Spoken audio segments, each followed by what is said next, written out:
Bayangkan bagi orang yang pernah umroh, lihat perjalanan Rasulullah waktu hijrah pun dari Mekah ke Madinah ini. Subhanallah, kita naik bis aja 6 jam. Itu sudah rumongso kesel. Rasulullah naik bukit turun bukit masuk ke sana. Beliau luar biasa. Ujian yang begitu besar, tetapi beliau semua ini beliau lakukan demi umatnya. Semua demi umatnya. Kalau beliau waktu itu mengatakan kepada Allah, ya Allah hancurkan, ya Allah ini tidak bisa menjadi tuntunan bagi umat. Jadi Rasulullah tidak mengatakan hancurkan orang Mekah. Ya Rabb, saya tidak akan keluar dari Mekah, saya akan duduk di Mekah. Bisa Rasulullah begitu. Tapi Rasulullah tidak. Keluar, jalan dengan sahabat beliau Abu Bakar Siddiq. Terus naik bukit turun bukit yang begitu luar biasa. Sayyidina Abu Bakar Siddiq hanya bisa menangis. Dan Rasulullah sampai dan tidur di pangkuan Sayyidina Abu Bakar Siddiq. Waktu itu Sayyidina Abu Bakar Siddiq lihat kelelahan Rasulullah sallallahu alaihi wasallam. Sampai-sampai ular yang itu keluar dari bawah itu menggigit kaki Sayyidina Abu Bakar. Sayyidina Abu Bakar tidak berani bergerak karena takut wajah Muhammad sallallahu alaihi wasallam nanti terbangun. Situ tidak mengatakan. Ini luar biasa perjuangan sahabat dan bagaimana perjuangan Nabi Muhammad sallallahu alaihi wasallam. Itu namanya perjuangan. Ayo, kita tidak dianjurkan, bukan tidak dituntut untuk seperti Sayyidina Abu Bakar, tidak, tetapi kita bagaimana memegang agama yang telah disampaikan Nabi Muhammad ke kita. Pernahkah kita berjuang seperti para sahabat?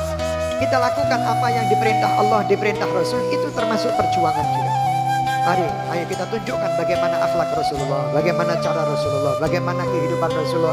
Terus, setiap saat apa yang kita lakukan, kita lihat, kita tengok. Kira-kira kalau saya melakukan ini Rasulullah gembira tidak? Kira-kira kalau saya mengucap ini Rasulullah senang tidak? Kira-kira kalau saya berbuat seperti ini Rasulullah itu ridho tidak? Kalau ridho jalankan, kalau tidak jangan.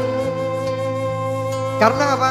Allah akan mencintai kita tergantung kadar cinta kita kepada Nabi Muhammad. Allah akan mengangkat derajat kita tergantung kadar cinta kita kepada Nabi Muhammad. Itu kuncinya. Kuncinya di situ nanti ya. Insya Allah. Saya yakin bahwa hadirin dan hadirat yang hadir di malam hari ini serta yang mengikuti acara di malam hari ini semuanya perindu Rasulullah. Semuanya pecinta Rasulullah. Kisah yang dibawakan ini kita harus tahu bagaimana perjuangan Rasulullah. Kita resapi, kita ikuti dengan hati kita bagaimana besarnya perjuangan Rasulullah untuk kita di zaman itu, tapi perjuangannya untuk kita sampai yaumil qiyamah. Ini semua Rasulullah lakukan demi umatnya. Rasulullah tidak pernah melakukan sesuatu yang langsung Rasulullah mendoakan hancur. Rasulullah tidak pernah. Rasulullah selalu mendoakan, ya Allah berilah hidayah kaumku ini karena mereka belum tahu. Sampai-sampai Rasulullah mengatakan, nanti kalau sampai orang-orang ini tidak ikut kepadaku, siapa tahu anaknya yang ikut kepadaku. Kalau sampai anaknya tidak mengikuti aku, siapa tahu cucunya yang mengikuti aku. Sampai seperti itu Rasulullah ini. Rahmatnya supaya apa? Tidak orang-orang ini langsung hancur.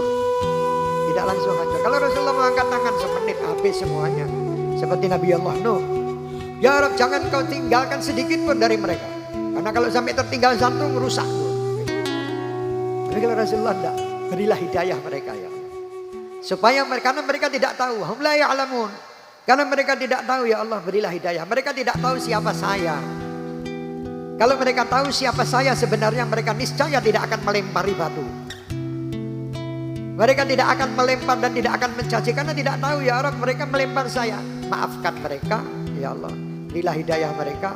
Kalau mereka tidak ada hidayah, siapa tahu anaknya, siapa tahu cucunya. Ternyata luar biasa doa Rasulullah SAW sampai ke Semanggi ini.